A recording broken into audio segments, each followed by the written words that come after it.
a cool day ahead, or cool 2 days ahead. Welcome, first of all, our little HQ.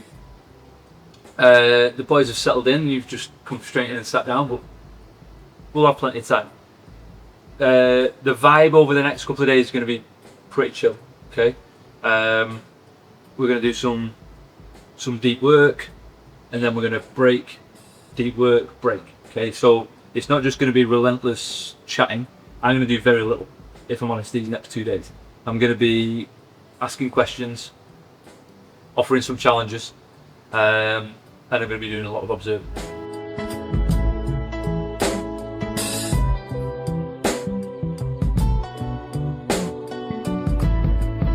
Let me give you all the questions and you can work through them. Why did you become a coach? I know you've thought about this already in some way, shape or form, but just for now, what type of coach do you want to become?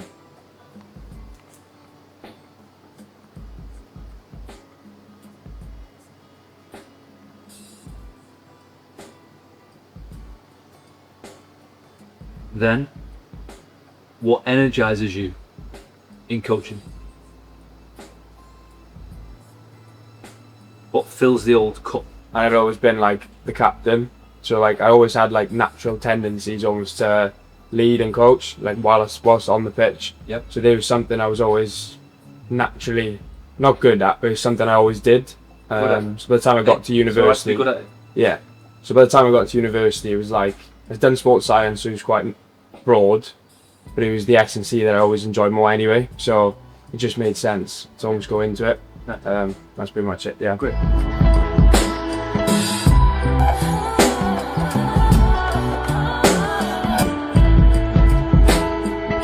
I know deep down actually I'm a really good coach, but it's more putting that out there and having the confidence to say that out loud more and more often. Like, I think because I've had them construction jobs and knew what I don't want to do for a living, I think now that I'm actually living the kind of dream job for me, it's still like, even though it's 14 years down the line, it's still like a bit of a pinch me kind of thing whenever I'm in that line of work. And Yeah. I'm going home happy from work or getting up in the morning, no problem. Like, so it's just trying to, it's still instill that confidence in myself to try and say that more often and believe it more often.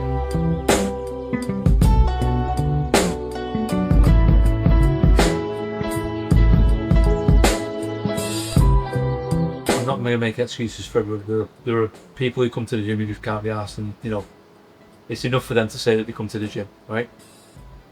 I would suggest that a lot of people that are paying for the privilege to be at our gyms, in our small group scenarios, who value that extra layer of individuality,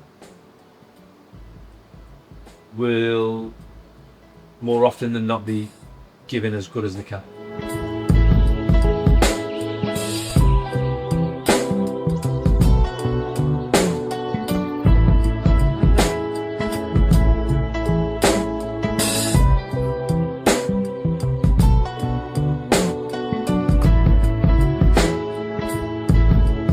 Importance of keeping challenging ourselves.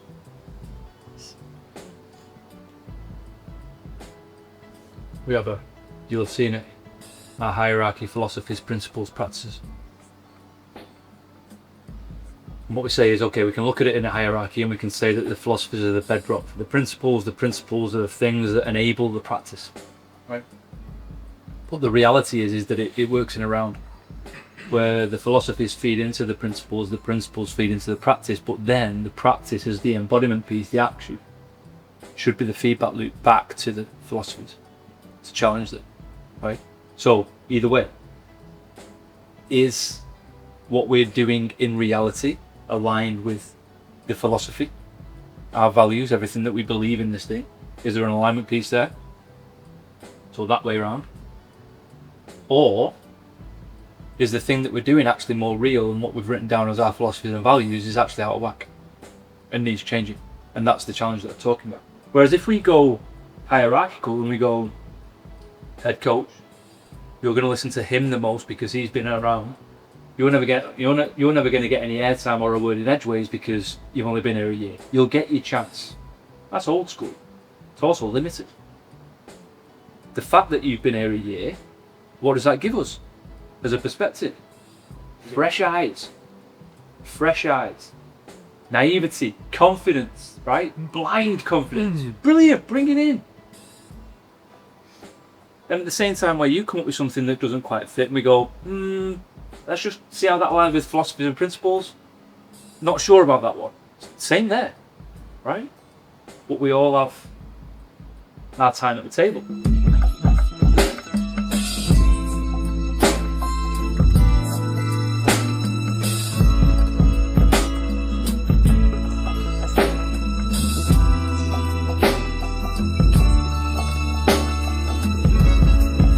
Think about his torso position. The two things you were trying to get him to do, and you're trying to tell him, keep this down, I want you to really focus on the brace. Like really, it's really important, okay? You're struggling and it was kind of coming up each rep. What happened there? You just fell into place. Now, still a little bit extended, okay, so there's probably still some work to do there, because he's got that movement ingrained. But what we've done is, we've tied up all the cues that we were trying to use to try and facilitate something, and you've got rid of the need to say anything with some nicely placed external cues, external constraints.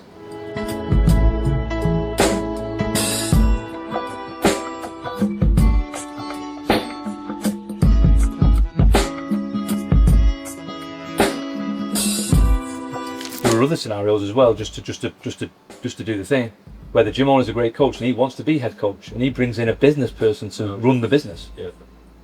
Still owns it, still founded it. He's still a founder in his Instagram title. Whatever the fuck that means. But somebody actually does the thing that they're not good at, and that's the power of a great leader for me. Is getting to the point where you're clear, right, on where you shine and where you struggle. And if where you struggle needs to be uplifted, then fine, work on it. But there'll be some areas where it's like that doesn't make sense for me to do. It's going to take me too long to get to the point where I need to be, or it's just I don't enjoy it, or it's not in keeping with me and my personality. Whatever the reason, get somebody in. Best person I've ever met at that. Oh, no ego around anything. Knows what he's good at, but then everything else is going, you're mint at that. Can you come in and do that here? You're mint at that. Can you come in and do that here? And so when you go and sit around Oll's table, he's surrounded by leaders and experts in their field.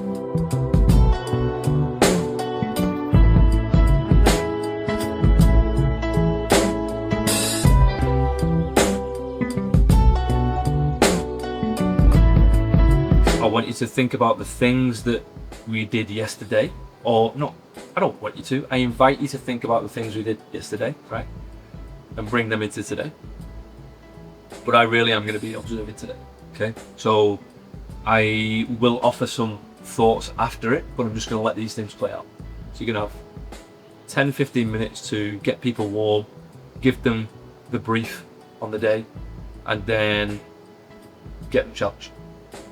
Okay.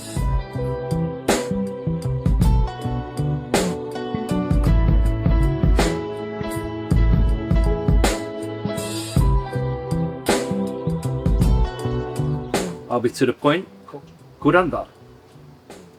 Okay? Hopefully it'll be useful. Energy, care, across the board, brilliant. 5 great people, potential to be great coaches. When I'm thinking about a warm-up, we're trying to get people moving and grooving.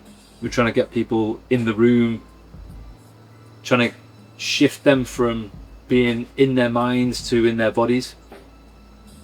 So that's why I say the ergs are a great piece for that, right? Almost mindless. I'm just moving, right? So I'm just being physical. I'm out of my mind. Where warm-ups then can become actually counteractive is where we start to overcomplicate. So there were some nice movements in there, the proof was in the amount that you had to explain them and keep explaining it. So you're almost coaching these movements in the warm, right?